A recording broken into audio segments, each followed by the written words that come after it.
This was the moment we'd all been waiting for. Enormous crowds had gathered all over the centre of London to hear the end of the war in Europe officially announced by the Prime Minister.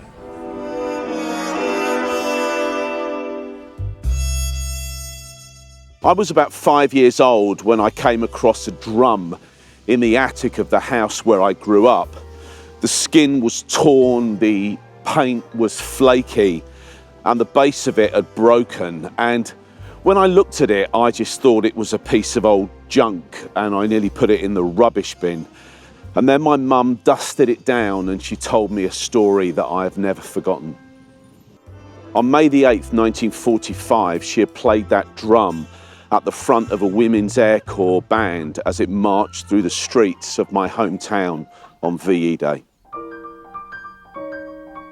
Today is Victory in Europe Day. We may allow ourselves a brief period of rejoicing. This was the British people's finest day. VE Day, the end of the German war.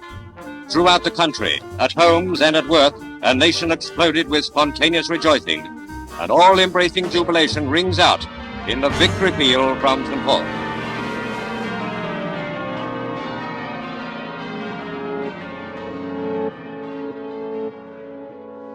As victory in Europe was announced, the people celebrated as they mourned.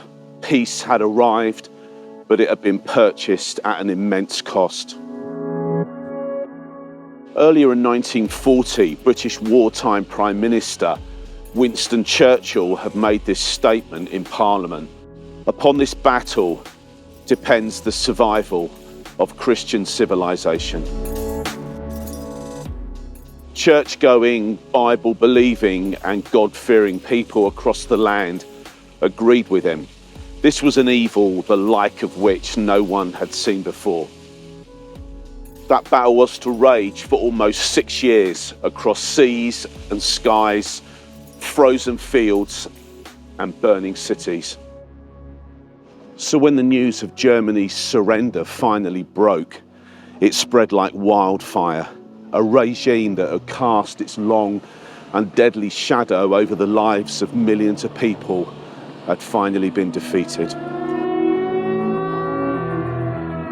Streets that had once echoed with the sounds of air raid sirens now resounded with prayers of thanksgiving, Christian hymns and the laughter of children who had no idea about the gravitas of that moment. For children, so many of whom have known nothing else but war, this day must have seemed like an entry into Never Never Land. People embraced complete strangers in the street, and the church bells rang out. Christian civilization, as Churchill would put it, had survived the terror, the flames, and the appalling loss of life.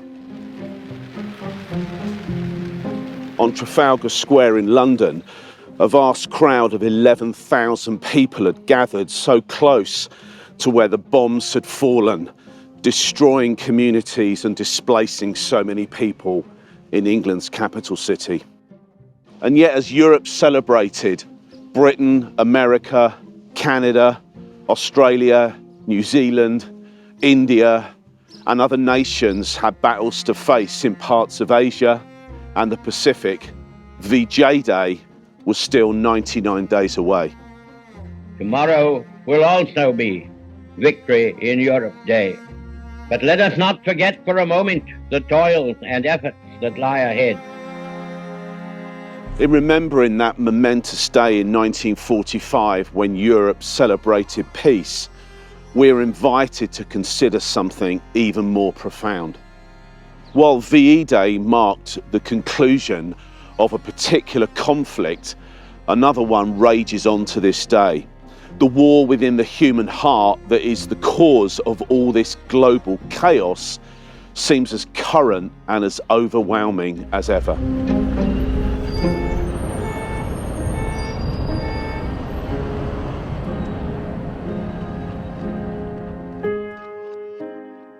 Like a world gone mad, we continue to stray from our Creator, building our own kingdoms, pursuing our own desires, and creating lives independent of Him.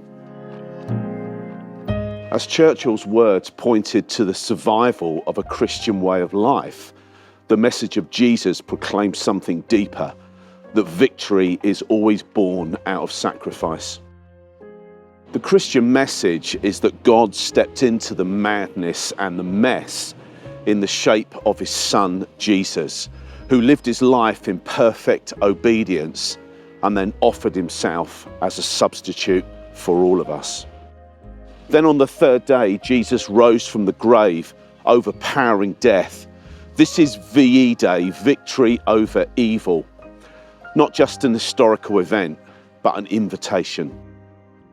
When this message is airbrushed out of our national story, we move further and further away from God, his plan for our lives, and the peace that only he can bring. The voices of those who lived through Victory in Europe Day in 1945 continue to pass through the veil of eternity. Veterans who marched with pride now rest in silence, but they will never be forgotten. May the 8th, 1945 teaches us that freedom is never free. Peace comes at great cost, and evil will never have the final word.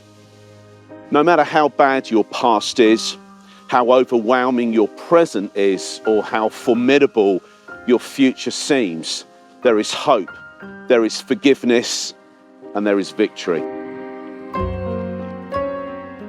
The cross of Jesus Christ is the turning point of history. His resurrection is the declaration of hope, and his gospel is the only answer to a lost world. And so, if we will humble ourselves, we can receive God's plan, we can be reborn into a whole new life, and we can march to the tune of the victory drum.